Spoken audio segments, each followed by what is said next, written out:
Well, if we're gonna talk about reading comprehension, edi hindi yun significantly connected to senior high school. Kasi kung sasabihin natin na from K to 10, nahihirapan na sila, bakit hindi rin natin bigyan ng focus yung K to 10 while giving focus to K to 12? Bakit How kailangan can you natin say that baliwalain reading yung K to 12 comprehension is ngayon? not connected when we read with comprehension with each and every subject that we use?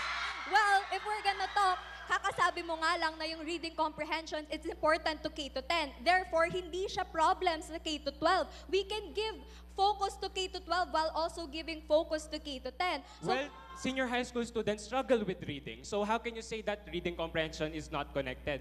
Kasi sa everyday life natin, especially in schools, reading comprehension is a must. and my point is that hindi natin kailangan gawing optional yung K to 12 kung pwede na palang ayusin yun to K to 10. Hindi natin pwedeng sabihin na kailangan natin bigyan ng pansin yung K to 10. Eh yung K to 12, it also has different sectors to it. It has different aspects, different factors to it. Hindi ka nag-K to 12 para makapagbasa ng maayos. Nag-K to 12 ka para mapabuti yung buhay mo as a student.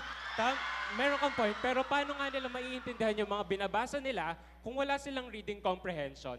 And as you've said, bakit nga ba tayo magfo-focus sa ba't tayo magfo-focus sa K to 10 kung senior high school students sila?